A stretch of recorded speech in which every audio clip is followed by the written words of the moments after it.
Muy buenas noches. Estamos reunidos aquí para esta quinta clase del curso de Organización del Parlamento. Eh, Vuelvo a reiterarles al inicio de esta clase que son pocas las personas que me han entregado sus trabajos, ¿no? Básicamente son las mismas que nombré eh, en la clase anterior, ¿no? Y la verdad es que eh,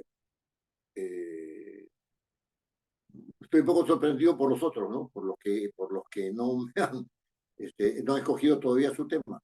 Pero bueno, ya es responsabilidad de cada uno. Lo que sí les pido a los que ya me entregaron sus temas es que sigan las indicaciones que le he dado y estoy a la espera del esquema de desarrollo de su trabajo, ¿no? El esquema de desarrollo de su trabajo. Muy bien. En las clases anteriores hemos hablado acerca de las funciones del Parlamento, ¿no? Yo siempre insistiré en que la representatividad es del órgano parlamentario y que las funciones restantes, es decir, la función legislativa, de control político, la función garantista, la función presupuestaria, la función propiamente política, ¿no? Son actos, están constituidas por actos de representación, por actos de representación. En cuanto a la organización del Parlamento, ya sabemos que estamos tratando acerca de la organización parlamentaria y no del servicio parlamentario, así lo denomina el reglamento, ¿no? El Congreso está organizado en un ámbito que corresponde a la organización parlamentaria y en otro ámbito que corresponde al servicio parlamentario. La organización parlamentaria está compuesta por una serie de órganos integrados exclusivamente por congresistas, mientras que el servicio parlamentario está compuesto por una serie de órganos integrados por servidores del servicio parlamentario, ¿no? Por trabajadores del Congreso. Esto resulta sumamente importante tenerlo en cuenta. El curso trata única y exclusivamente sobre la organización político-administrativa del Congreso, ¿no? Estamos haciendo un balance, en el sentido amplio del término, de la organización del Congreso en su parte política, en su parte político-administrativa, ¿no? Muy bien. La vez pasada hemos hablado acerca del eh, pleno del Congreso, ¿no? Es decir, esa instancia donde se realizan las funciones plenarias del Congreso, que es la máxima, es el máximo órgano deliberativo, ¿no? Del Parlamento, donde se realizan acuerdos que tienen carácter definitivo, ¿no? Carácter definitivo, en cuanto a la institución se refiere, ¿no? Y ese carácter definitivo, ese causar Estado, es lo que ha eh, hecho que hagamos una reflexión, ¿no? Sobre esta instancia importantísima del Parlamento. Ahora, las ideas matrices, digamos, de esta reflexión han estado dadas por una referencia acerca de las instituciones jurídicas parlamentarias, ¿no? Es decir, de aquellos instrumentos que tiene el Pleno del Congreso y también los otros órganos donde se realizan sesiones, ¿no? Evidentemente, eh, cómo esas instituciones jurídicas parlamentarias son utilizadas y he tratado de demostrar que existe un debilitamiento del Parlamento porque no hay un manejo adecuado del quórum, porque no hay un manejo adecuado de las votaciones, porque no hay un manejo adecuado de las cuestiones de orden, de las cuestiones eh, de la cuestión previa, ¿no? Y de otras instituciones jurídicas. Y después he hecho una correlación entre el Pleno del Congreso y el Consejo Directivo y la Junta de Portavoces, y he dejado claramente establecido, pienso, ¿no? Que he dejado claramente establecido que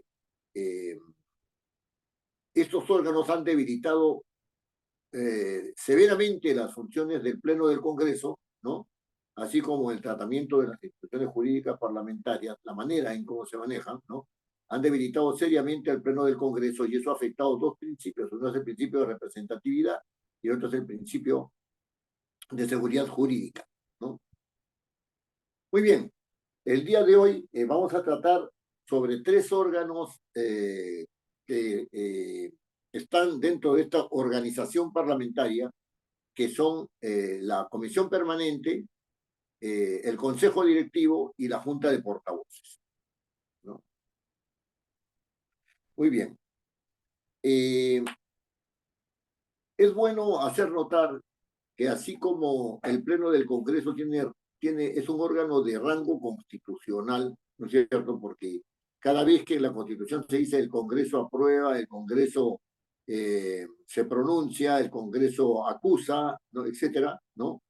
Se está diciendo que el Pleno es el que está tomando esa decisión. Entonces, no se utiliza la palabra Pleno en el texto constitucional, pero se entiende que es este órgano, ¿no? Esta máxima instancia deliberativa, la que por medio de la votación establece un acuerdo determinado. Y entonces ese pleno del Congreso tiene rango constitucional, aun cuando no esté nombrado en la Constitución con esa denominación. La Comisión Permanente, ¿no es cierto?, sí es nombrada en la Constitución, es un órgano también constitucional, ¿no? Un órgano también constitucional, que sí es nombrada en la Constitución, y no solamente es nombrada, sino que es desarrollada, ¿no? En la Constitución. Mi punto de vista es que el hecho de que se nombre a un órgano no significa que ese órgano sea un órgano constitucional. Mi punto de vista es que cuando se desarrolla las funciones y los criterios de conformación de un órgano, dentro del texto constitucional recién se puede decir que el órgano es constitucional, ¿no? Y esto lo vamos a ver en razón de los grupos parlamentarios, ¿no? Que se dice que tienen rango constitucional en su momento, ¿no? En su momento. Muy bien. Miren, la comisión permanente, ¿no? Es un órgano constitucional, es decir, desarrollado en la Constitución, ¿no? Desarrollado en la Constitución. Si quieren llamarlo de manera más coloquial, comentado en la Constitución de la siguiente manera. El artículo 101 de la Constitución dice lo siguiente: los miembros de la Comisión Permanente del Congreso son elegidos por el Congreso, ¿cierto? Su número tiende a ser proporcional al de los representantes de cada grupo parlamentario. Es decir, si hay 7 grupos parlamentarios, cada uno tendrá representantes ante la Comisión Permanente en proporción a los miembros que lo integran, ¿no? Y no excede del 25% del número total de congresistas, 47 congresistas. No puede, 42 congresistas, perdón, no puede exceder ese número. 42 no, 43 congresistas, no puede exceder ese número, ¿no? Ahora dice, son atribuciones de la Comisión Permanente, atribuciones, designar al Contralor General a propuesta del Presidente de la República. Esta atribución, así establecida, es excluyente. ¿Qué significa? Que un órgano de igual jerarquía, pero con distinto nivel de competencia, que es el Pleno del Congreso, que tiene mayor jerarquía, pero un ámbito de competencia mucho más amplio, ¿no? No puede realizar, ¿no es cierto?, la designación del Contralor. Eso le corresponde a la Comisión Permanente. Esta atribución, como ya veremos otras, son exclusivas y excluyentes. Después, dice lo siguiente: ratificar la designación del presidente del Banco Central de Reserva. Es decir, el presidente del Banco Central de Reserva es designado por el señor presidente de la República, ¿no? Y lo hace mediante una resolución. Esa resolución va al Congreso y, y la comisión permanente se encarga de ratificar esa designación. Si el Congreso de la República no está de acuerdo con la designación del presidente de la República, el presidente del Banco Central de Reserva no puede empezar a ejercer funciones, ¿no? Esa designación, como dicen los abogados, no surte efecto. También ratifica la designación por el presidente de la República del superintendente de bancas, seguros, administrador y administradoras de fondos de pensiones, la SBS, ¿no? También lo ratifica ese nombramiento la comisión permanente. Bueno, bien, en cuanto a aprobar los créditos suplementarios y las transferencias de habilitación del presupuesto durante el receso parlamentario, ¿no es cierto? Esta es una atribución que solamente puede tener la comisión permanente si es que el Parlamento en su totalidad no está en funciones. Si el Parlamento está en funciones, estos créditos suplementarios, transferencias y habilitaciones de partidas, ¿no es cierto?, del presupuesto, ¿no? Solamente pueden ser aprobadas por la comisión permanente si es que el Parlamento está en receso. En receso. Después, la comisión permanente puede ejercitar la delegación de facultades legislativas que el Congreso le otorgue. Es decir, la comisión permanente no tiene facultades legislativas, solamente puede ejercer facultades legislativas si es que el Parlamento le delega, y eso se entiende que es durante el receso, para que durante el receso la comisión permanente se encargue del procedimiento y aprobación y solamente de aquellas que le son derivadas por el Congreso para que haga uso de facultades legislativas, ¿no? Y para esto también hay restricciones. No puede delegarse a la comisión permanente materias relativas a la reforma constitucional ni a la aprobación de tratados internacionales, tampoco las leyes orgánicas, tampoco la ley de presupuesto ni la ley de la cuenta general de la República.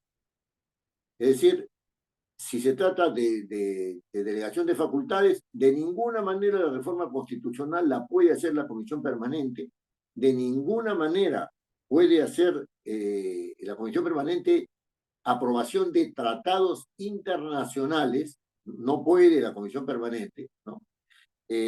Tampoco se le pueden delegar facultades para aprobar leyes orgánicas, o sea, todas estas leyes de organización del Estado no pueden ser delegadas, ¿no?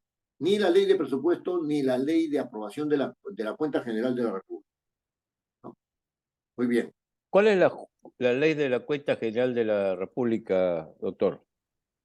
Bueno, la cuenta general de la República, ¿no? La cuenta general de la República es un informe, ¿no es cierto?, que hace la Contraloría General tiene que tener aprobación de la Contraloría General de la República, ¿no? No la hace la Contraloría General de la República, sino que tiene que tener aprobación de la Contraloría General de la República, está basada en un informe, mejor dicho, de la Contraloría General de la República, y se emite al Parlamento como un proyecto para su aprobación. ¿Qué significa la Cuenta General de la República? Es la manera en la cual se ha ejecutado el presupuesto anual. Cada año, ¿no es cierto?, hay un informe que está basado en un informe de la Contraloría General de la República que tiene que ser aprobado por ley del Parlamento, ¿no? En consecuencia, ese informe se remite al Parlamento, ¿no?, y tiene carácter de iniciativa legislativa. Se debate, ingresa, va a comisiones, la Comisión de Economía o de Presupuesto se encargan del asunto y después emiten una opinión acerca de si están o no de acuerdo con la ejecución presupuestal, con el informe acerca de la ejecución del precedente, ¿no? Esa es la cuenta general de la República. Es básicamente un control del ejercicio presupuestal del año anterior. ¿Está claro, don Arturo? No, sí está claro, gracias. Perfecto, gracias, gracias. Ok, entonces, la comisión permanente no puede, ¿no es cierto?, en estos casos, ¿no? Muy bien, pero hay un artículo, que es el artículo 134 de la Constitución, 134, ¿no?, de la Constitución, que ustedes lo deben haber escuchado nombrar múltiples veces, porque se dice que el presidente de la República está facultado para disolver el Congreso si éste ha censurado o negado su confianza a dos consejos de ministros, ¿no es cierto? Ese estuvo mucho tiempo en debate, ¿no? Dice lo siguiente: el decreto de disolución contiene la convocatoria de elecciones para un nuevo Congreso. Dichas elecciones se realizan dentro de los 4 meses de la fecha de disolución, sin que pueda alterarse el sistema electoral persistente. No puede disolverse el Congreso en el último año de mandato. Disuelto el Congreso, se mantiene en funciones la comisión permanente, la cual no puede ser disuelta. O sea, que la comisión permanente tiene estas atribuciones que hemos leído, sí, tiene esas atribuciones que hemos leído, correcto. Pero además, ¿no es cierto?, aun cuando el Parlamento esté cerrado, es decir, no pueda ejercer esas atribuciones, la comisión permanente no puede ser disuelta. Y entonces, ¿qué hace la comisión permanente? Y entonces nos vamos al artículo 135, que dice lo siguiente, ¿no? En el interregno, o sea, mientras se elige al nuevo Congreso, ¿no? Así dice, mientras se elige al nuevo Congreso, el Poder Ejecutivo legisla mediante decretos de urgencia de los que da cuenta a la Comisión Permanente. O sea, es función de la Comisión Permanente, ¿no es cierto?, ejercer control sobre los decretos de urgencia, ¿no?, con los que debe gobernar el Poder Ejecutivo mientras el Parlamento esté disuelto, ¿no es cierto? La Comisión Permanente los examina y los eleva al Congreso una vez que esto se instale, es decir, al nuevo Congreso. Y quisiera hacer un comentario acerca de estas disposiciones de la Comisión Permanente, sobre todo en este último aspecto, ¿no? Porque la Comisión Permanente tiene actos de control político, ejerce actos de control político que son exclusivos de ella.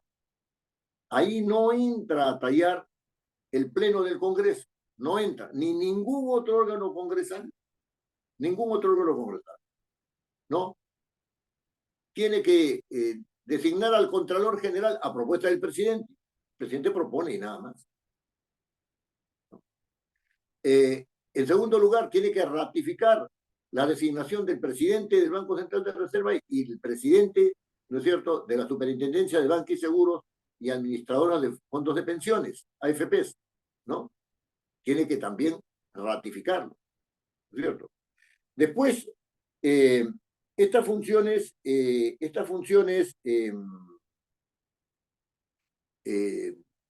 tienen que ver también con una especie de control, aunque es un control legislativo, o sea, se ejerce por medio de la norma, cuando se trata de habilitaciones de partidas, ¿no es cierto?, transferencias de partidas presupuestales, etcétera, ¿no? Lo puede hacer siempre y cuando no lo haga. O sea, no esté en funciones el Congreso, porque si no el Congreso tendría que hacerlo, el Pleno del Congreso tendría que hacerlo, ¿no es cierto? Si cesan las funciones del Pleno porque porque existe un receso parlamentario, entonces la Comisión Permanente adquiere competencia para hacerlo. Mientras tanto, no la tiene, ¿no? Y además, y esta importancia, este asunto tan importante que la Comisión Permanente no puede ser disuelta. Quiero hacer dos comentarios, ¿no? Dos comentarios. Miren, la Comisión Permanente no es una comisión ordinaria. Las comisiones ordinarias son las que dictaminan, son las que, digamos, se mueven en el rango del control político, o sea, se forma una comisión, ¿no es cierto?, una comisión para. Ese tipo de comisiones son comisiones para realizar funciones parlamentarias, ¿no es cierto?, ya sea de legislativas o de control político, ¿no? La comisión permanente es un órgano que tiene el mismo rango, la misma jerarquía que el pleno. Lo que pasa es que puede ejercer sus funciones cuando hay receso, ¿no es cierto? O cuando hay atribuciones que son propias de ella y que son exclusivas y excluyentes. Vamos a suponer que el Congreso esté en funciones. El Congreso esté en funciones. Y haya que designar, ¿no es cierto? Y haya que ratificar el nombramiento del presidente del Banco Central de Reserva. No se debe esperar hasta el receso. Entonces ahí entra en funciones la Comisión Permanente mientras el Congreso está funcionando. Mientras el Congreso está funcionando. Hay que nombrar al Contralor General, ¿no es cierto? No va a esperarse el receso. Mientras el Congreso está funcionando, también funciona la Comisión Permanente, ¿no es cierto? Sobre esa materia. Sobre esa materia. Se entra en receso, adquiere facultades legislativas por delegación del Pleno del Congreso a la Comisión Permanente.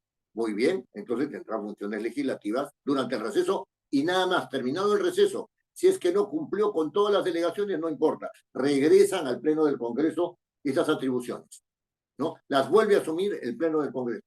Ya no las puede seguir haciendo la Comisión Permanente. Entonces, estamos ante un órgano, ¿no? Que no es una comisión, se denomina comisión, del más alto nivel, que tiene el mismo nivel del Parlamento, pero del Pleno del Congreso, pero depende en muchas cosas del Pleno del Congreso, ¿no? Depende de muchas cosas, por ejemplo, la delegación de facultades, ¿no? Entonces, este punto es un punto tan importante, ¿no es cierto?, que no hay que confundir esta comisión que puede causar Estado, o sea, causar Estado significa que puede ser la última instancia, y de hecho en algunos casos es la última instancia, ¿no es cierto?, en el Parlamento. En unos casos, mientras está funcionando el Parlamento, en su totalidad, si el Pleno del Congreso está en funciones, o si no, cuando está en receso. Pero se mueve en ese nivel. No es una comisión que dictamina, no es una comisión que hace investigación, no es una comisión que acusa constitucionalmente, no es eso. No es ese tipo de comisión. Es una comisión de rango constitucional que está al mismo nivel, pero con algunas restricciones, del Pleno del Congreso. Ambos son órganos constitucionales. Una pregunta, doctor. Una pregunta, sí. Cuando hubo receso del Congreso, hubo decretos de urgencia que se dictaron en la presidencia. Cuando regresa el Congreso, ¿esos decretos de urgencia se revisan?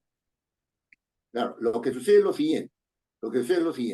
Estamos hablando, quiero entender su pregunta, del caso de la Comisión Permanente cuando ha habido disolución del Congreso, ¿no es cierto? ¿Es correcto? Es correcto. Es correcto, muy bien. La Comisión Permanente no puede disolverse. Entonces, si hay disolución del Congreso, una disolución pésimamente hecha por el señor Vizcarra, no tiene ningún fundamento constitucional, esto lo podemos conversar, ¿no? La Comisión Permanente permanece en el Congreso. Los decretos de urgencia a los que se refiere la disposición constitucional, ¿no es cierto?, no son decretos supremos que declaran de emergencia esto, de emergencia lo otro. No. Son los decretos de urgencia que están en el artículo 118 de la Constitución.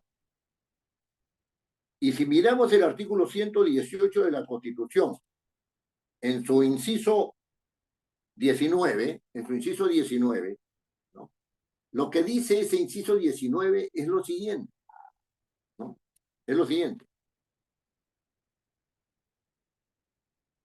Esa atribución del Poder Ejecutivo corresponde al presidente de la República, así empieza el artículo 118, dictar medidas extraordinarias mediante decretos de urgencia, con fuerza de ley, ¿no?, en materia económica y financiera, cuando así lo requiere el interés nacional y con cargo a dar cuenta al Congreso. El Congreso puede modificar, derogar los referidos decretos de urgencia. El Congreso no está en función. Ha habido un golpe de Estado, ¿no es cierto?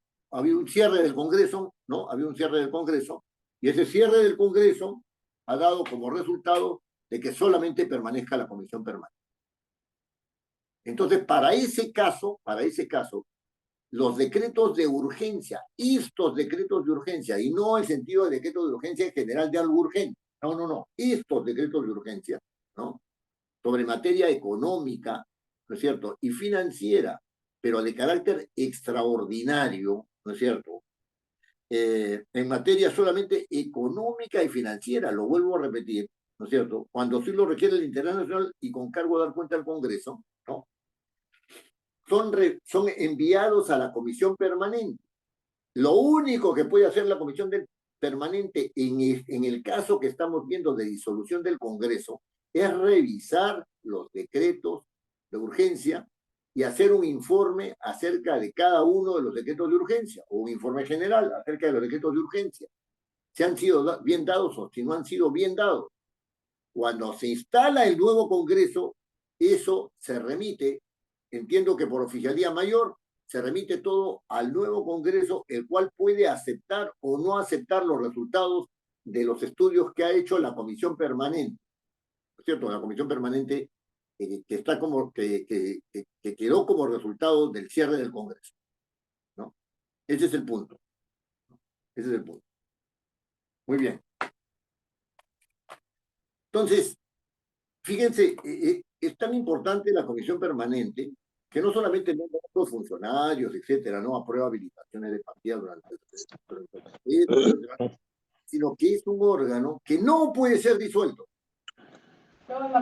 Ya. Doctor, el señor Marcos quiere hacer una... levantó la mano. Marco. Doctor, buenas noches. Una pregunta, por favor. ¿Significa esto que la comisión permanente siempre está funcionando, sea cual fuera la situación del Congreso, cierto? Claro, pero... Estoy entendiendo esto, ¿cierto? Atención, siempre está funcionando, ¿no es cierto?, en la medida en que tiene competencias exclusivas. Bien. Ya, muy bien. Durante el gobierno de Vizcarra y los posteriores, incluso con este señor Castillo, se han dictado una serie de decretos, ¿cierto? Urgencia, emergencia, pero Sí. yo nunca he escuchado o he visto que el Congreso, el nuevo Congreso los haya revisado o la comisión permanente. Claro. Y tal es así que cuando han habido las investigaciones, por ejemplo, hay decretos que ya todos sabemos que esos decretos de emergencia son para esquivar los controles que debe haber, ¿cierto? Sí, Entonces, ¿qué es lo que está pasando? ¿No? claro. ¿O qué medidas adicionales se pueden dar para que eso sea efectivo? ¿No? Don Arturo, perdón, don Marco, le quiero hacer una precisión, ¿no es cierto? Una precisión. Fíjense.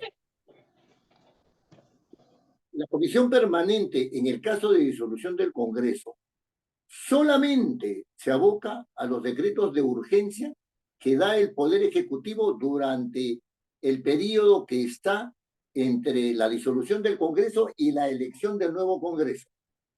¿Ya? Como no hay parlamento, ¿no es cierto?, no hay posibilidad de control de los decretos de urgencia. Lo que está haciendo la Comisión Permanente es emitir un informe para dárselo al nuevo Parlamento. Propiamente no hay control. Propiamente no hay control. O sea, hay un informe para remitírselo al nuevo Parlamento.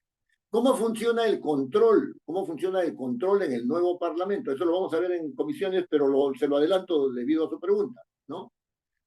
La comisión de Constitución, la Comisión de Constitución, tiene por competencia realizar control sobre los tratados internacionales que firma el presidente al amparo del artículo 56 de la Constitución. Tratados internacionales ejecutivos, así se llama, ¿no? Ese es uno.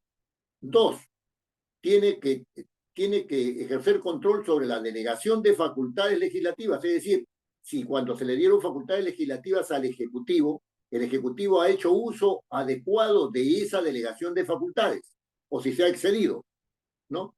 Y tres, tiene que hacer control de lo que nos interesa, de los decretos de urgencia, de los decretos de urgencia. Y puede derogarlos, puede modificarlos, ¿no es cierto? También puede decir, no hay problema con los decretos de urgencia, o sea, aprobarlos. Este control solamente se puede hacer si es que el Congreso está en funciones.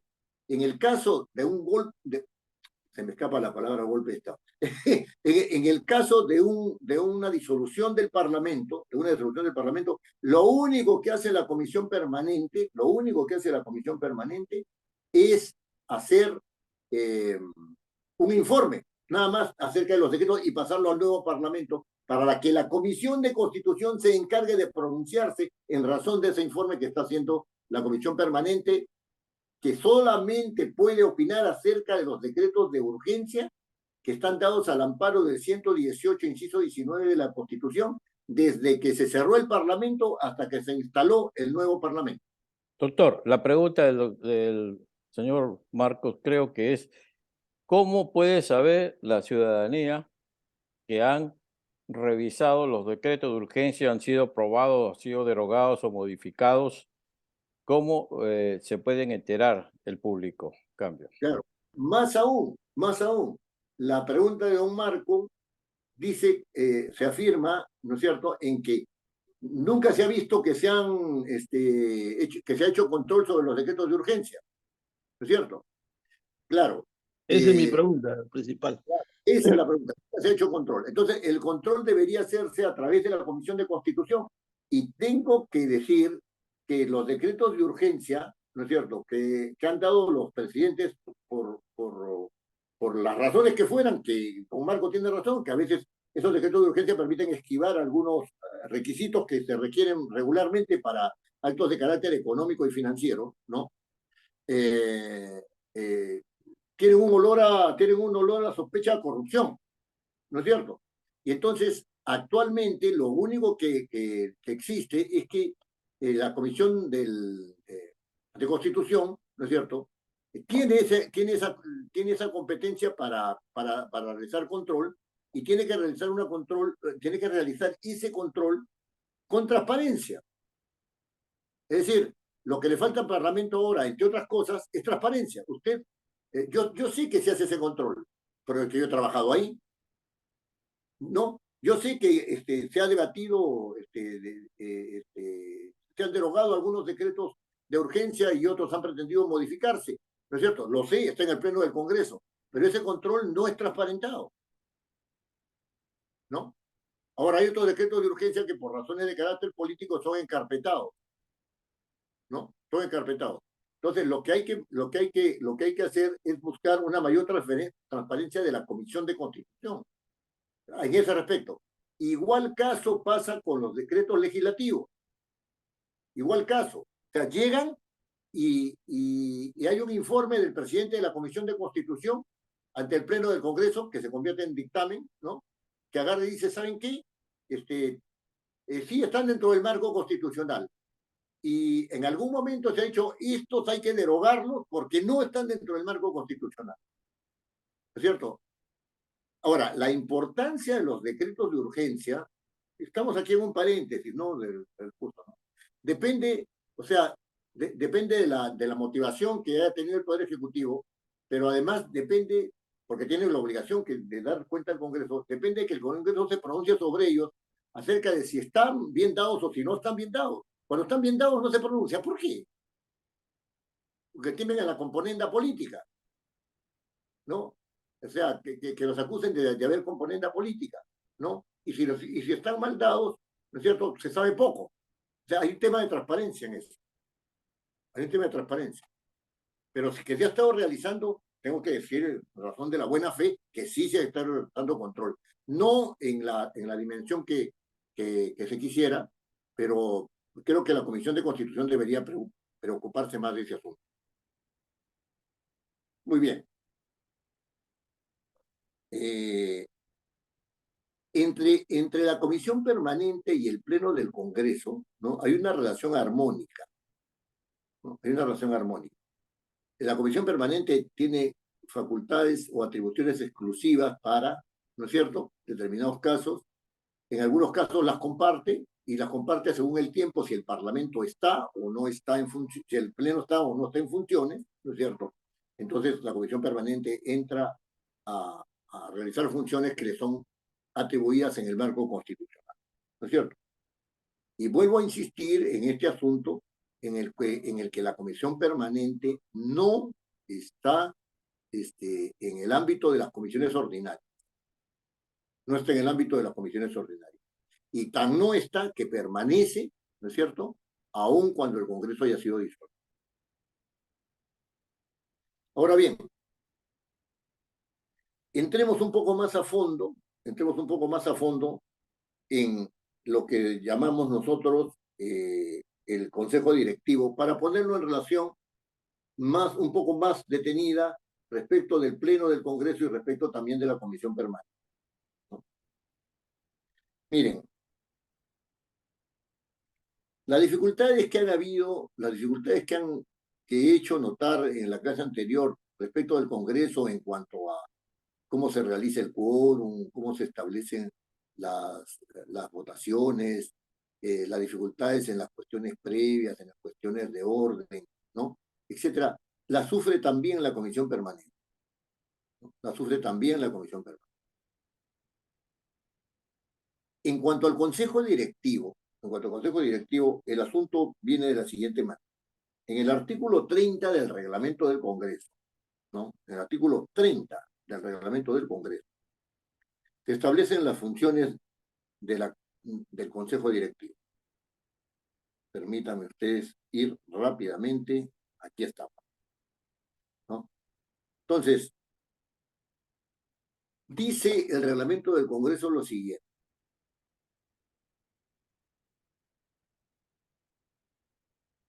El Consejo Directivo está integrado por los miembros de la mesa directiva y los representantes de los grupos parlamentarios. Estos se denominan directivos portavoces, elegidos por su respectivo grupo. A cada directivo portavoz titular corresponderá un suplente elegido por cada grupo parlamentario. En la conformación del Consejo Directivo se cuidará procurando guardar similar proporcionalidad a la que exista entre los grupos parlamentarios en la distribución de escaños en el Pleno del Congreso. ¿Qué cosa quiere decir eso? Que en el Consejo Directivo no hay uno por cada grupo parlamentario, ¿no es cierto? No hay un directivo portavoz por cada grupo parlamentario, ¿no? Sino que hay tantos directivos parlamentarios como proporcionalmente les corresponda. Si un grupo parlamentario tiene el 25% de los 130, le corresponderán tantos parlamentarios como sea el 25% de los 130. Si uno tiene solamente 5% de los 130, le corresponderá, ¿no es cierto?, un parlamentario, quizás dos, dependiendo de la correlación que haya de los porcentajes, ¿no? Entonces, no es que haya un solo directivo portavoz, sino que hay tantos directivos portavoces en razón de la proporción que hay respecto de los 130, ¿no? Respecto de los 130. Muy bien.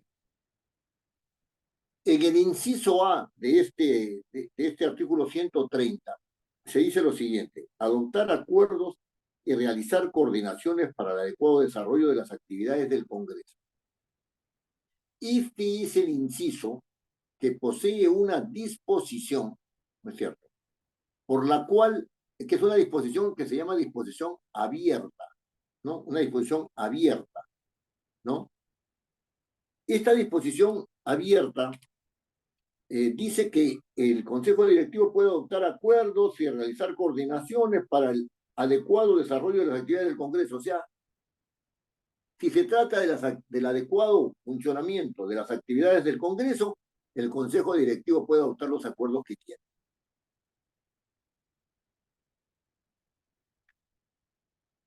En el Parlamento, ¿no es cierto?, se ha interpretado, ¿no es cierto? Y si no se ha interpretado, se ha adoptado la posición facilista de decir que el Consejo Directivo puede hacer todo lo que pueda, ¿no es cierto? Todo lo que quiera, ¿no es cierto?, para realizar sus funciones, ¿no es cierto? Siempre y cuando tenga esa finalidad, ¿no es cierto? Ayude al desarrollo de las actividades del Congreso. Y no se ha interpretado este artículo en razón de las competencias que tiene el Pleno del Congreso o que tiene la Comisión Permanente. Fíjense, es bien interesante. Debajo del Pleno del Congreso, perdón, por encima del Pleno del Congreso, ¿no es cierto?, está el Consejo Directivo. Y debajo del Consejo Directivo está la Junta Directiva del Congreso. Entonces, este artículo, ¿no es cierto?, tendría que respetar las competencias, ¿no es cierto? No puede dar resoluciones, ¿no es cierto?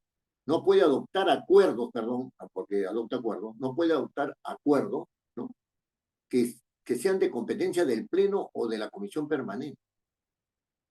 Y ya les había yo adelantado que el Consejo Directivo ha dado muchos acuerdos que tienen que ver con competencias del Pleno del Congreso, ¿no? Como son el acuerdo sobre cómo se reconsidera una observación presidencial, ¿no es cierto?, o cómo se realizan la unificación de proyectos para dictaminarlos, ¿no es cierto?, o cómo se pueden actualizar, ¿no es cierto?, iniciativas de un periodo constitucional anterior.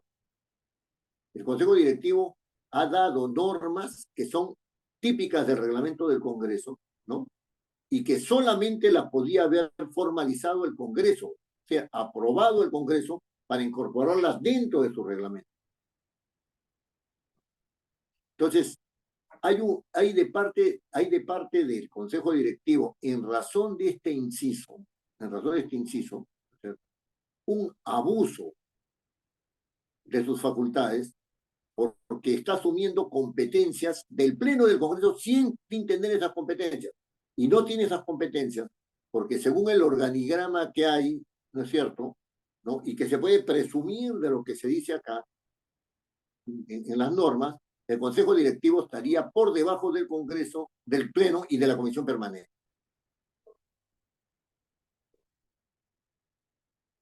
Entonces, la pregunta que dice que uno se hace es, si el Pleno si se excede de esa manera, ¿no es cierto?, entonces podríamos llegar a la conclusión de que el Consejo Directivo es el órgano de más alto nivel y no el Pleno del Congreso, porque es muy interesante. El Pleno del Congreso se define como el órgano, como la mayor instancia deliberativa. En ningún momento, cuando se habla del Pleno del Congreso, se dice deliberativa y de adopción de acuerdos. No se dice. Hemos leído eso, ¿no?, cuando hemos hablado del Pleno del Congreso. Ahora, digamos que este acercamiento literal, ¿no es cierto?, está contradicho porque el Pleno del Congreso sí adopta acuerdos, y eso, de hecho, nadie lo va a poner en duda. Pero lo que no está claro es por qué los congresistas, en los últimos 25 años, ¿no es cierto?, han hecho que el Consejo Directivo se sobreponga al Pleno del Congreso y lo debilite, esa es mi posición, ¿no?, y lo debilite asumiendo competencias que el Pleno del Congreso debía tener y no tiene, no ejerce. Miren, la naturaleza del Consejo Directivo por las funciones que desempeña es una naturaleza típicamente administrativa. O sea, no administrativa en el sentido que ya les he dicho, ¿no?, o sea, de estar sujeto a la ley de asuntos administrativos, no me acuerdo ahora el nombre preciso, ¿no?, sino a una administración política del Parlamento. Fíjense bien de la lectura que voy a hacer, cómo se infiere rápidamente eso. Dice, ¿no?, a partir del inciso B para adelante, dice, aprobar el presupuesto y la cuenta general del Congreso antes de su presentación ante el Pleno del Congreso por el presidente. Este es un acto político-administrativo. O sea, aprobar el presupuesto y la cuenta general del Congreso antes de su presentación al Pleno del Congreso por el presidente. Este es un acto político-administrativo. O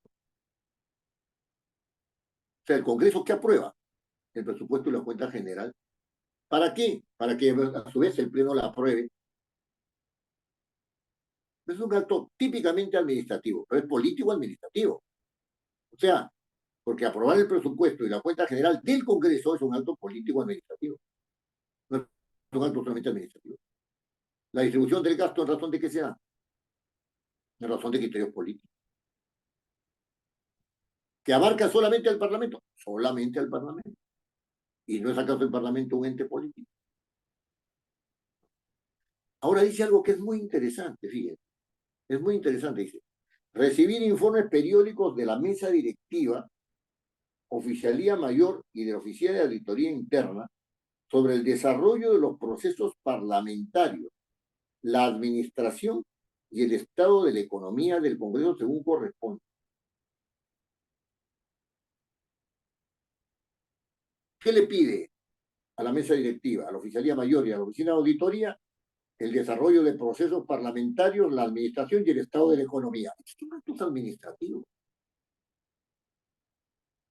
Pero lo que llama poderosamente la atención es que la mesa directiva le tenga que informar al Consejo Directivo. ¿Y por qué llama la atención? Porque la mesa directiva, como ya veremos en las próximas clases, ¿no? Es electa.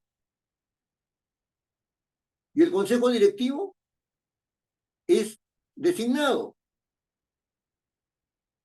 Los miembros de la mesa directiva son elegidos por sus pares, correcto, pero son elegidos, ¿no? Mientras que el Consejo Directivo, ¿no es cierto?, está conformado por designación. Son los miembros de la mesa directiva más los miembros de los grupos parlamentarios, ¿no es cierto?, en proporción, ¿no es cierto?, al número de representantes que tiene.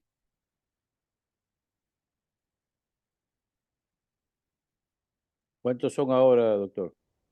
23. ¿No? Entonces, ese punto es un punto que a mí me llama poderosamente la atención, porque el eje histórico, o sea, el desarrollo histórico de la organización del Parlamento en este ámbito, en el ámbito de los órganos constituidos por congresistas, venía así: Pleno del Congreso, mesa directiva, presidencia, oficialía mayor.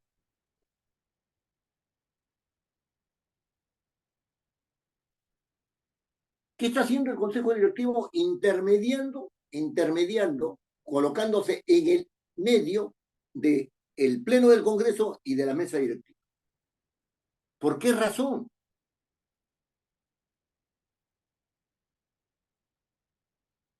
¿Y bajo qué criterio? Porque si la mesa directiva es electa, evidentemente su origen, ¿no es cierto?, su origen es totalmente distinto al de la designación. La designación es una responsabilidad del grupo parlamentario, mientras que la elección es una elección del Pleno del Congreso, como cuerpo deliberativo y como cuerpo sancionador de acuerdos, ¿no? Entonces, allí hay un tema, ¿no es cierto?, yo diría que es un tema de autoritarismo. Pero eso lo voy a poder desarrollar después. Doctor, entonces el Consejo Directivo es el que administra. Claro. ¿Y tiene que ver con los menús entonces? Es una pregunta que he escuchado por ahí. Bueno, lo que pasa es que con los menús, lo que sucede es que eso va por el sistema administrativo ya del servicio parlamentario. Oficial mayor. Parlamentario. El oficial mayor es el directamente. Gracias, doctor. Pero cuando veamos la mesa directiva, don Arturo, vamos a ver que no es tan así como lo que estoy respondiendo en este momento. No es tan así. Pero ya eso lo veremos en su momento. Después dice, en el inciso D, tiene un montón de incisos, yo solamente voy a tocar 3 o 4 nada más. Recibir informes sobre las políticas de administración de personal y recursos económicos. Aprobar la agenda de cada sesión. Son actos políticos administrativos. ¿Ah? Fijar el tiempo de debate de los asuntos. Aprobar los planes de trabajo legislativo. Acordar el otorgamiento de distinciones especiales. Autorizar, ¿no es cierto?, las licencias particulares por enfermedad o viaje que solicitan los congresistas, citando en todo momento el número de congresistas a 10%, 20%. Esto ya lo hemos visto, ¿no? O sea, esta atribución, un pequeño comentario sobre esto, esta atribución es una atribución político-administrativa, pero va a afectar el quórum. Más aún si no se sabe si dentro de ese 20% que laxamente está teniendo el Congreso, ¿no? Y dentro de ese 20% están los que han sido sancionados, suspendidos, ¿no? La disposición reglamentaria de este artículo, en el inciso I, dice que solamente son los que están con licencia, ¿no es cierto? Y no con suspensión dentro del 20%. El Consejo Directivo tiene mucha incidencia en establecer el quórum. Y fíjense, este asunto es tan delicado que no todas las licencias que el Pleno del Congreso dice que hay han sido aprobadas por el Consejo Directivo, porque han llegado licencias media hora antes de la sesión y el Consejo Directivo no se ha podido reunir para autorizar esa licencia. El día anterior no se puede reunir el Consejo Directivo por razones X, Y o Z. ¿No es cierto? ¿Qué pasa si el Consejo Directivo no se puede reunir una semana antes? ¿Dónde quedan esas licencias si no están autorizadas? ¿Se pueden contabilizar para el quórum o no se pueden contabilizar para el quórum? No se pueden contabilizar hacia el quórum porque aquí dice que acordar las autorizaciones de licencia. Si no están autorizadas, no se pueden tener en cuenta. En comisiones esto es peor. En comisiones esto es peor, ¿no es cierto? Entonces, aquí estoy leyendo rápidamente para no dilatar este asunto porque da para más, ¿no? Y después, acordar el nombramiento del oficial mayor a propuesta del presidente dando cuenta al Pleno. O sea, que si el Consejo Directivo le dice no al presidente, el presidente no puede tener el oficial mayor que él quiere. ¿Cómo va a hacer eso? Aparte de que vamos a ver ya también la naturaleza de la oficialía mayor, ¿no? O sea, pero digamos, mirando solamente o sea que el presidente del Congreso dice, yo quiero que nombren a José Oviedo como oficial mayor, y me propone, y resulta que me balotean. Me dice que no les da la gana. Entonces, ¿para qué lo eligen al presidente? ¿Es posible eso? Y más aún, ¿no es cierto? Dice, disponer el cumplimiento de la presentación de la declaración jurada para la gestión de conflicto de intereses de los congresistas de la República, así como de los funcionarios del servicio parlamentario. ¿Esto quién lo hace? Lo hace personal. Este es un acto administrativo. Todos los actos que he nombrado son actos administrativos de mayor o menor incidencia política, pero todos son actos políticos administrativos. Es necesario un órgano especializado en todos estos asuntos para hacer estos actos administrativos. Debe haber un órgano que se dedique a administrar políticamente el Parlamento por encima de la mesa directiva, ¿no? En algunos casos, hasta por encima del Parlamento mismo, del Pleno mismo, como es el caso que ya les he dicho, acuerdos de Consejo Directivo que modifican el reglamento del Congreso sin que el Pleno esté enterado del asunto. También el Pleno debe haber hecho cuestión de Estado, ¿no? Por ejemplo, Se ha tergiversado mucho entonces de que por lo que está el Pleno, el Consejo Directivo y luego la Junta, Sí, porque, la claro, presidencia. Entonces, eso no piensan que están arriba claro, mire, en el ellos, organigrama, ¿no? el organigrama, sí, ellos piensan que están por encima del presidente. ¿Cómo? La verdad es que no lo entiendo. No, vamos a ver esto con más detalle cuando hablemos de la presidencia, ¿no es cierto? De la mesa directiva en una de las próximas sesiones. Pero además hay algo que va contra, que va contra, digamos, la naturaleza de esta asunción de funciones. Fíjense, el Consejo Directivo puede detectar errores administrativos e incluso incurrir en errores administrativos, ¿no es cierto? Y no es responsable de nada. Al toque, la responsabilidad va sobre el presidente o sobre la mesa directiva, o si no, sobre los funcionarios que están abajo, los del servicio parlamentario.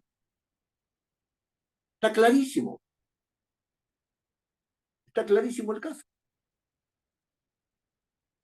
Si acá me dicen recibir informes de las políticas de administración de personal y de recursos económicos y el asunto que dijo don Arturo, ¿no? El asunto al cual se refirió don Arturo, ¿no?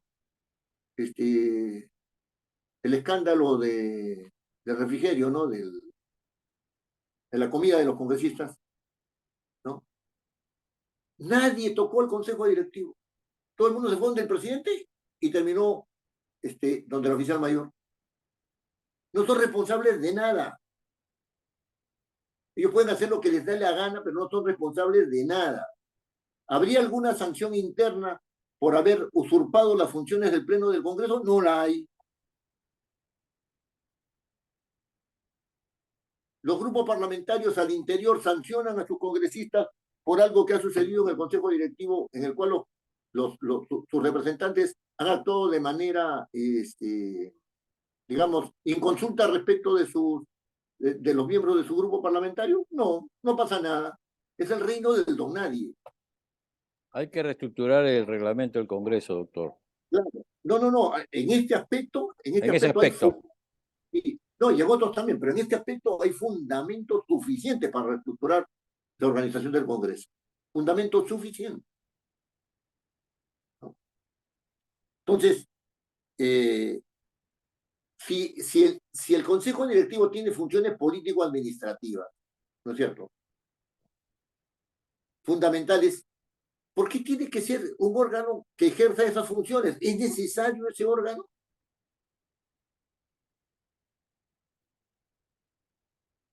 Cuando hablemos de la mesa directiva, nos daremos cuenta de que no es tan sencillo este asunto de que han creado el Consejo Directivo ahí.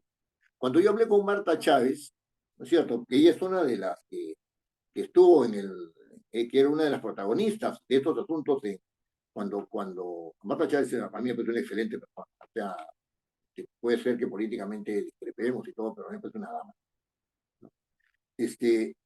Eh, Marta Chávez me dijo, no sé por qué han creado la Junta de Portavoces cuando ya en el Consejo Directivo estaba todo. Claro, pues, ¿cómo no iba a estar todo si estaba por encima de la mesa directiva? Y entonces ustedes me dirán, el Consejo Directivo está por encima de la mesa directiva. O sea que la mesa directiva puede ser de cualquier tendencia, pero el Consejo Directivo la gobierna. Pregunta, ¿para qué le eligen? Y en segundo lugar, ¿de qué se hace responsable el Consejo Directivo? Ustedes saben de que organizativamente existe el principio de jerarquía y en razón del principio de jerarquía hay responsabilidades según cada nivel jerárquico. Entonces los que debían ser responsables de la marcha del Parlamento son los miembros del Consejo Directivo y no la mesa directiva, así como se está tratando, y la mesa directiva no debía ser elegida.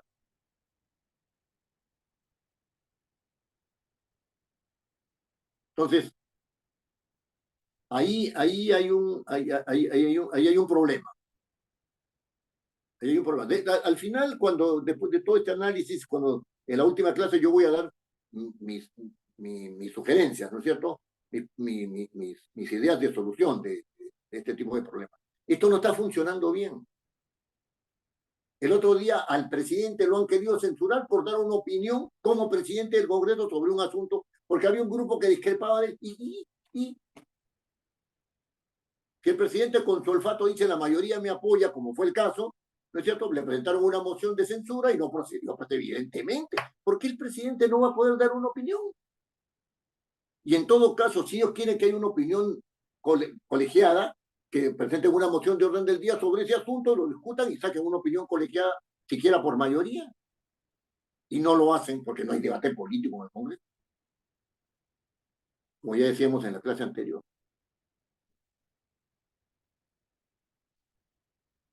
Pasemos a la Junta de Portavoces. Miren, la Junta de Portavoces, igual que el Consejo Directivo, no son órganos constitucionales. Por lo tanto, ni el Pleno del Congreso, ni la Comisión Permanente están por debajo de ellos. No pueden estar. Porque el Pleno del Congreso y la Junta y la Comisión Permanente son órganos constitucionales. Ahí yo tengo una discrepancia con el doctor, es una discrepancia amigable, ¿no?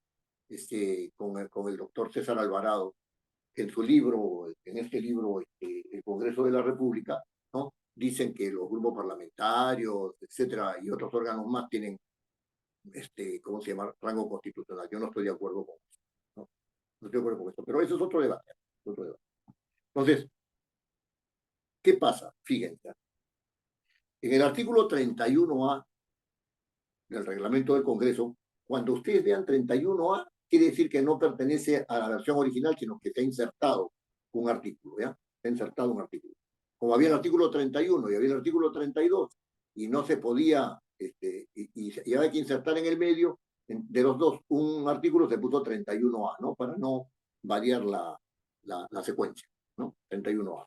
Entonces puede haber 31B, 31C. Todas son insertados, o sea, son modificaciones posteriores, ¿no?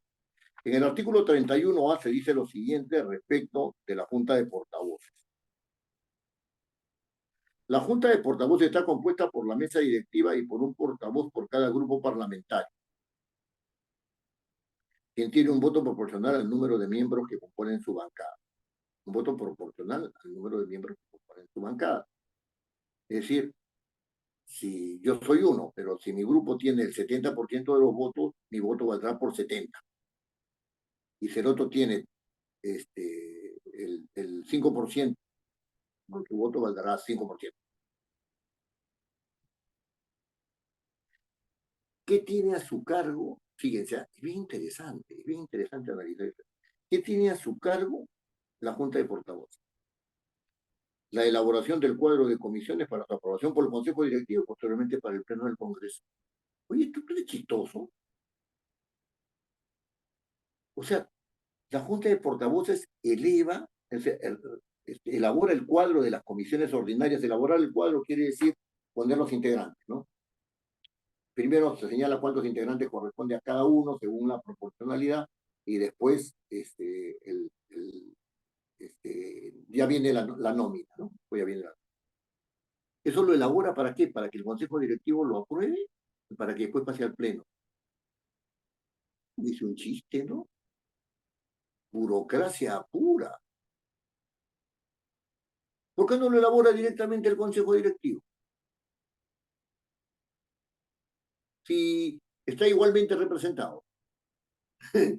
Los representantes de los grupos parlamentarios no están en el Consejo Directivo y no están los mismos en cuanto a grupos, ¿no? En cuanto a grupos. No hay la misma representación en cuanto a grupos en el Consejo Directivo y en la Junta de Portavoces, por supuesto que sí. Segundo, la exoneración, fíjense, esto es una cosa que la verdad es que yo no sé a quién se le ocurrió este tema, pero la exoneración previa presentación de escrito sustentado del grupo parlamentario solicitante y con la aprobación de los 3/5 de los miembros del Congreso allí representados, ¿no es cierto?, O sea, de los 3/5 de la Junta de Portavoces, 78 votos, equivalente a 78 votos, 3/5, ¿no? De los trámites de envío a comisiones y de publicación. O sea, yo te exonero del trámite de comisión en la Junta de Portavoces si yo consigo el voto, si yo consigo el equivalente a 78 votos.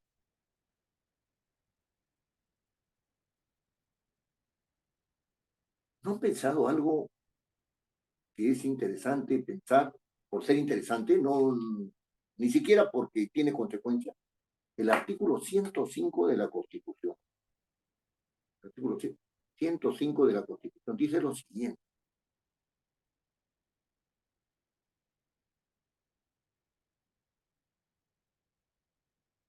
Ahí voy. 105 de la Constitución. 104, 105. Ningún proyecto de ley puede sancionarse, o sea, aprobarse, sin haber sido previamente aprobado por la respectiva comisión dictaminadora. Ninguno, o sea, todos tienen que tener dictamen. Salvo excepción señalada en el reglamento del Congreso. ¿Dónde está la excepción señalada en el reglamento del Congreso? Las excepciones son por qué se dispensa. No si se dispensa con tal cantidad, con tal otra. No, no, no, no. ¿Por qué se dispensa? ¿Por qué hay dispensa del trámite de comisiones? ¿Cuáles son las causales por las cuales se dispensa del trámite de comisiones? Por esta, allá, apruébalo por los 3/5.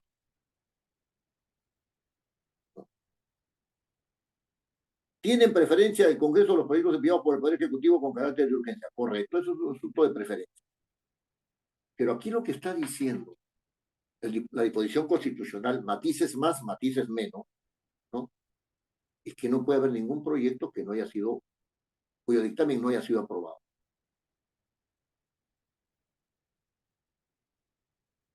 Pero seamos más perspicaces y leamos nuevamente. Dice, ningún proyecto de ley puede sancionarse sin haber sido previamente aprobado por la respectiva comisión.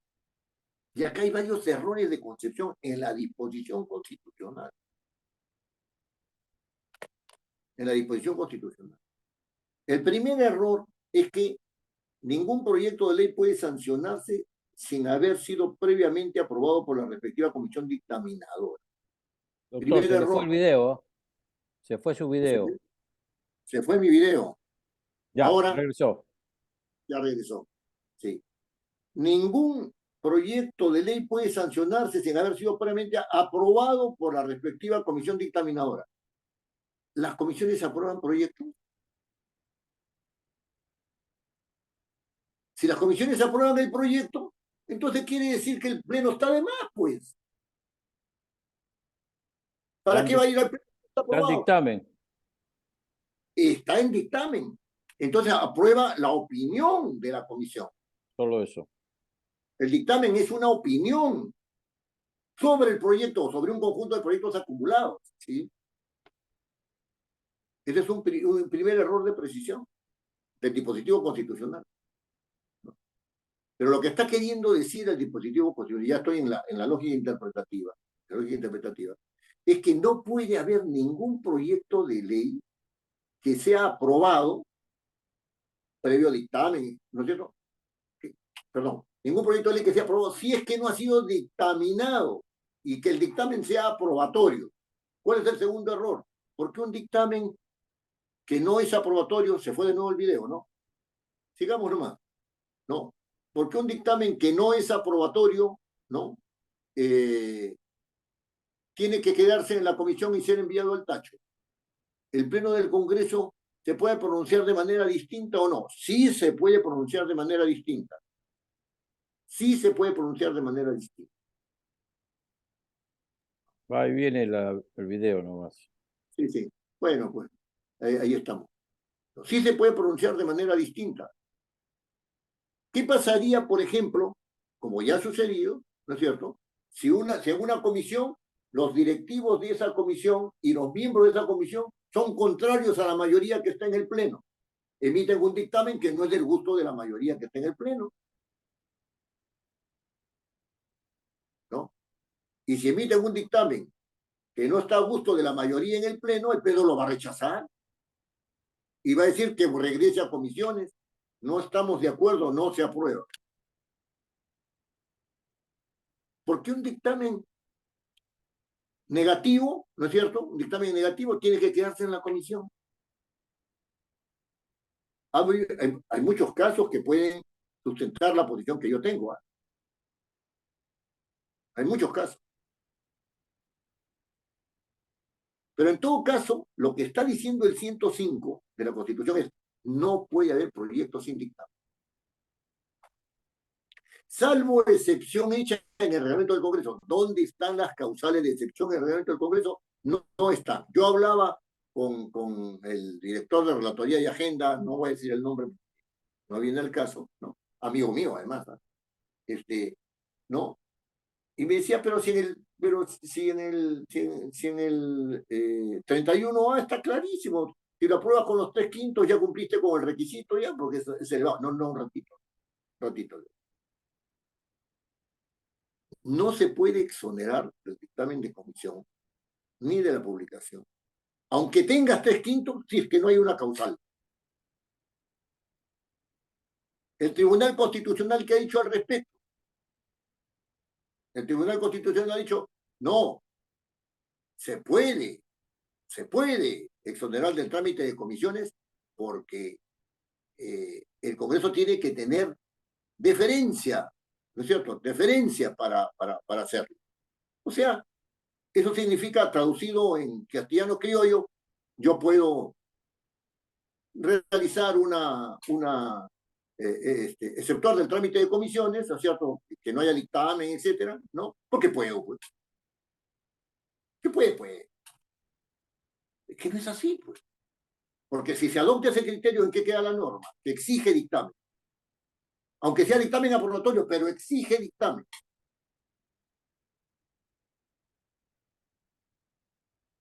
Y no están señaladas las causales.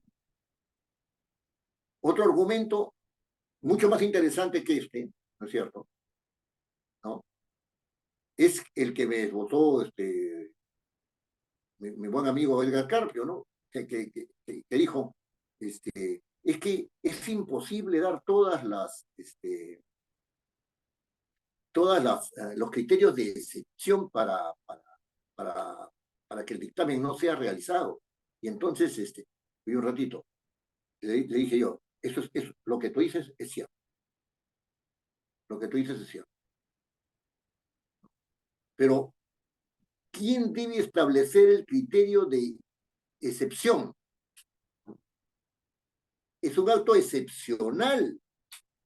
Es una excepción a la norma que dice que todos deben tener dictamen. Es una excepción. ¿Quién establece el criterio de excepción? Si no se estableció en el reglamento del Congreso, ¿no es cierto? En el reglamento del Congreso, para cumplir con la disposición constitucional, se pueden poner 2 o 3 y los que acuerde el Pleno del Congreso. Entonces, el Congreso tiene que hacerse un criterio respecto de las excepciones que puede, y tiene que aprobarlo el Pleno del Congreso. No lo puede aprobar la Junta de Portavoces. ¿Y por qué es así? Porque las disposiciones constitucionales se desarrollan por ley, no por acuerdo.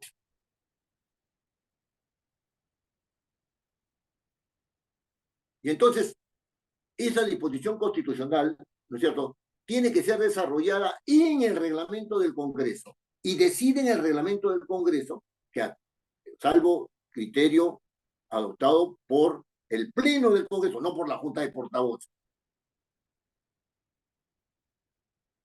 ¿Quién debe aprobar la excepción al trámite de comisiones? El Pleno del Congreso. Ahí hay un debilitamiento del Pleno del Congreso.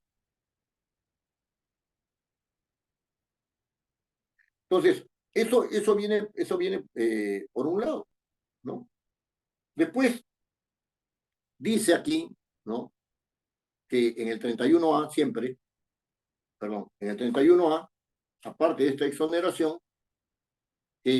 también puede ampliar la agenda, ¿no es cierto?, de la sesión, y puede determinar las prioridades, ¿no es cierto?, con una votación interna dentro de la Junta de Portavoces de la mitad más uno del número legal, ¿no? De la mayoría del número legal, dice acá, ¿no? Y es la mitad más uno del número legal, o más. O sea que el Pleno ¿no es cierto?, recibe una agenda, va a ejecutar esa agenda y el consejo directivo le dice, ¿sabes qué? Vamos a modificar la agenda. Y aquí está, ¿no es cierto? La Junta de Portavoces dice, vamos a modificar la agenda, le dice al Pleno. Ya, vamos a modificarla. Ya, ¿dónde está el acta de la reunión? No, hemos hecho una reunión virtual. Sí, pero las reuniones virtuales no están contempladas en el reglamento del Congreso. Y si no están contempladas en el reglamento del Congreso, tú no puedes hacer una reunión virtual porque carecería de validez ese acuerdo. Práctica parlamentaria. Ah, por práctica parlamentaria se realizan esas reuniones virtuales. Allá. O sea, que un órgano puede hacer las reuniones virtuales que le dé la gana, ¿no es cierto? Y si tiene mayoría simple, ¿no?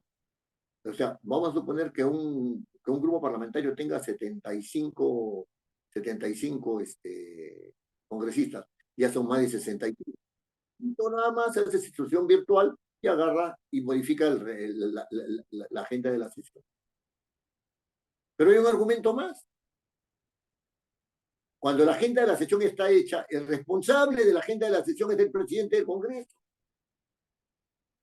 Ya no es la Junta de Portavoces, no es el Consejo Directivo. Y por lo tanto, quien le tocaría modificar la agenda sería el presidente del Congreso. Pero como esta es una agenda del Pleno, el presidente del Congreso tiene que anunciar al Pleno, como siempre fue, que se iba a modificar la agenda en el sentido de que se iba a dar prioridad, y el presidente anunciaba. ¿Podía ser contradicho su anuncio? Sí. No, señor, tenemos que terminar con este punto. Ya, hay una propuesta del presidente del Congreso sobre el punto, al voto. Y en el voto se decidía si es que se continuaba con lo que se estaba tratando o se suspendía para tratar la propuesta del presidente, o sea, de adelantar el debate de un dictamen, de un proyecto de ley, si es que había sido exonerado de dictamen, ¿no? De una propuesta del Poder Ejecutivo, etc. Entonces, ¿cómo es eso de que yo puedo variar la, la agenda de la sesión? ¿Cómo es eso que yo puedo bajar la agenda de la sesión? Entonces, por la Junta de Portavoces. Además, si es una atribución del Consejo Directivo, suponiendo que el Consejo Directivo pudiera reunirse, el Consejo Directivo se reúne y cambia la agenda de la sesión como corresponde. Pero si no, le corresponde al Pleno. Más aún, ya un asunto de carácter práctico, ¿no es cierto? Un asunto de carácter práctico. La mayoría de cambios de agenda se realizan durante la sesión. Y entonces, si está en funciones del Pleno del Congreso, ¿por qué tiene que interferir la Junta de Portavoces?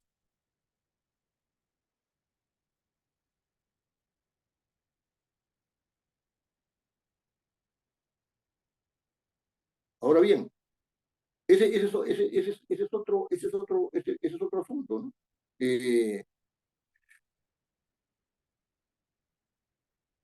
Fíjense, en el reglamento del Congreso se habla también de las sesiones virtuales, ¿no es cierto? Ya hay una disposición sobre las sesiones virtuales, pero en el caso del Consejo Directivo, ¿no?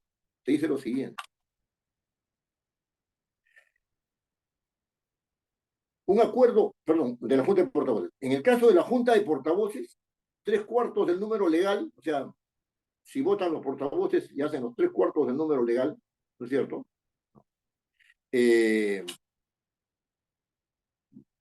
Se pueden realizar sesiones virtuales por asuntos de gravedad, etc. Yo quisiera saber por qué hasta ahora no se ha levantado, ¿no es cierto?, esa disposición por la cual se pueden hacer sesiones virtuales. Quisiera saber. De repente hay razones, ¿no? No pueden venir los representantes de Piura, no pueden venir los representantes de Trujillo, de Tumbes, ¿no es cierto? De cierto sector de Trujillo, ¿no es cierto? De Lambayeque no pueden venir porque están con problemas, pues ahí tienen que atender los problemas, tienen que hacerse presentes. Tampoco pueden venir los de Puno, Puno tiene que estar en Puno. ¿Cuántos son? de los 130. Y este asunto el asunto de las sesiones virtuales tiene que ser manejado de manera excepcional. Así dice esta disposición de la Junta de Portavoces, ¿no? Que pueden autorizar ellos con los 3/4, de manera excepcional. ¿Y por qué dice de manera excepcional? Porque lo regular es que todos estén reunidos. Ustedes me dirán, no, pues en el Parlamento norteamericano, pues se vota por internet, están hablando dos allí en el Pleno y no hay nadie, ¿no es cierto? En el Parlamento canadiense pasa lo mismo, ¿no es cierto? Sí, pues pasa lo mismo, pero ¿pasa para bien o pasa para mal? Me decía mi buen amigo, que es el secretario técnico Fernando Paredes, me decía, la conciencia del colectivo no se da por internet. ¿Hay acuerdo de junta de portavoces? No se sabe. ¿Hay acuerdo de comisiones? Se sabe que hay acuerdo de comisiones, pero hay un debate en el colectivo. Ayer yo miraba la Comisión de Constitución y se agarraron la señora Juárez con el señor, ¿cómo se llama? El cusqueño, es amigo de Cerrón. Y se pusieron, Bermejo. porque, no, Bermejo no, el otro, el chatito cusqueño. Bellido. Apellido. Se agarraron entre los dos y empezaron a hablar de cosas que no tenían absolutamente nada que ver. Que cada ladrón cree que es de su condición, dijo la señora Juárez, y el señor Bellido agarró y dijo, a mí no me traten como ladrón. ¿Qué tenía que ver? Estaban en la sustentación de un proyecto X, ¿no? Entonces, la señora Juárez estaba presente y el señor Bellido estaba por internet. O sea, ¿cómo se construye el colectivo? ¿Cómo se construye la unidad en la discrepancia? ¿Se construye así? Yo creo que en nuestros países no funciona como en países nórdicos o como países europeos. Más aún, el Parlamento español, cada vez que ustedes ven que hay un problema, están todos.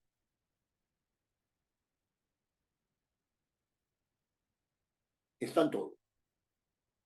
Con el Parlamento italiano sucede igual.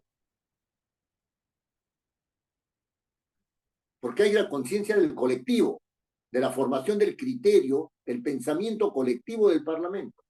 La conciencia de que la institucionalidad proviene, ¿no es cierto?, proviene de un acuerdo y que el pronunciamiento es un pronunciamiento colectivo, no es un pronunciamiento individual. Por ejemplo, a mí me cuesta, ¿no es cierto?, salir a discrepar. Yo, si fuera congresista, pensaría bien cuándo salgo a discrepar, porque yo tengo que ser respetuoso del acuerdo del Pleno. El acuerdo del Pleno dijo, lo hacemos así, o aprobamos este proyecto de ley, cuando lo aprobamos, ¿no es cierto? Está bien, pues. Perdimos o ganamos. Pero como el asunto es colectivo, yo no voy a tirar contra la institución, pues.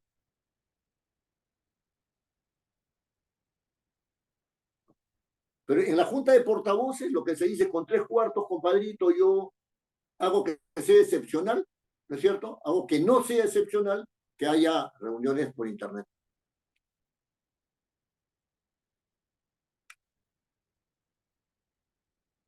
Después también, ya hemos dicho, ¿no? Elabora el cuadro de comisiones para pasárselo al Consejo Directivo y el Consejo Directivo se lo pasa al presidente y el presidente lo presenta ante el Pleno del Congreso. ¿No? Son funciones administrativas, son político-administrativas. No hay adopción de acuerdos. ¿No? Y respecto de la segunda votación, el reglamento dice, en el artículo 73, lo voy a leer para que haya conciencia de eso. El reglamento dice que en el artículo 73 dice El procedimiento legislativo se desarrolla por lo menos en las siguientes etapas y señala las etapas de la A a la F: estudio en comisiones, publicación de dictamen, debate en pleno, aprobación de doble votación, ¿no? Y promulgación. Están exceptuados de este procedimiento los proyectos con trámite distinto previsto en el presente reglamento, los que hubieran sido expresamente exonerados del mismo. Habla de la exoneración de comisiones que ya estamos viendo, ¿no? Por acuerdo de la Junta de Portavoces, con el voto que represente no menos de los 3/5 de miembros del Congreso. O sea, yo puedo exonerar de la segunda votación si en la Junta de Portavoces votan el equivalente a los 3/5, 78 votos.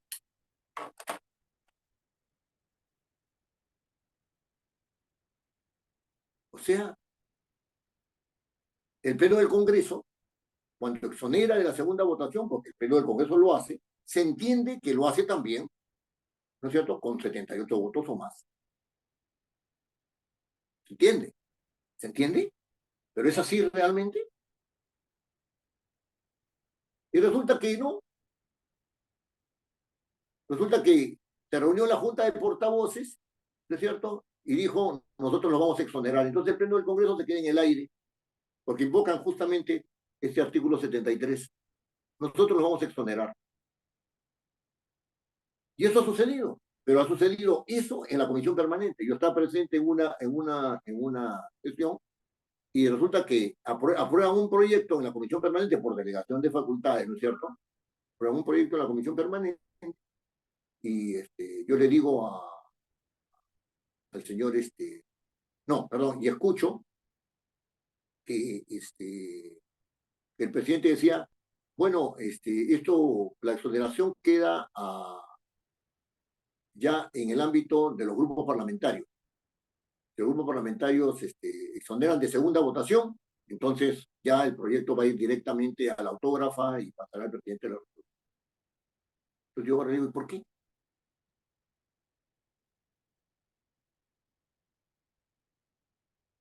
O sea, ¿por qué tiene que ser la Junta de Portavoces de un órgano inferior, ¿no es cierto?, imponer su criterio respecto de un órgano constitucional como es la Comisión Permanente? ¿Por qué?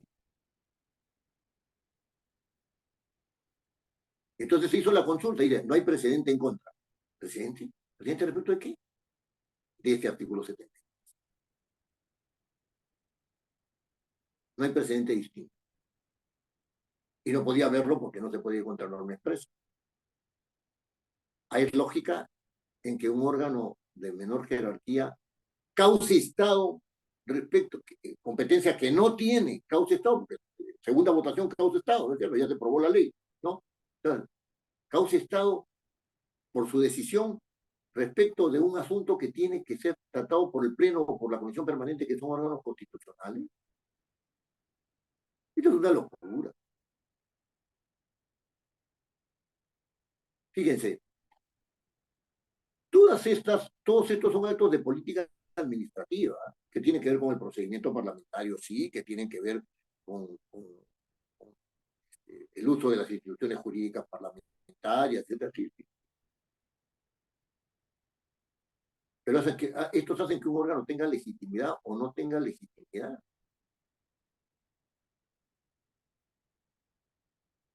¿No? Porque si las reglas no están claras, ¿de qué legitimidad podemos hablar? Si la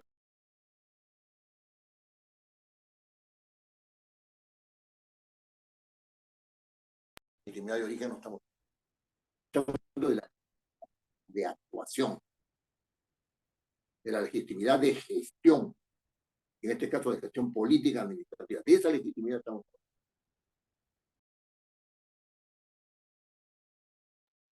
Veamos la mesa directiva, nos vamos a dar cuenta, y pienso yo, ¿no?, que nos vamos a dar cuenta de cuán desestructurado está el Parlamento, porque la mesa directiva es una mesa de partes.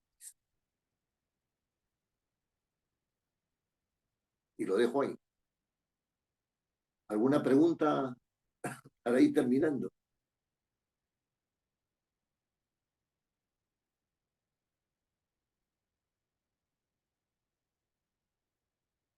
Si no hay preguntas, yo creo que don Arturo ya daremos por cerrada la clase de hoy, ¿no? Ahora van a preguntar a alguien. ¿Alguna pregunta?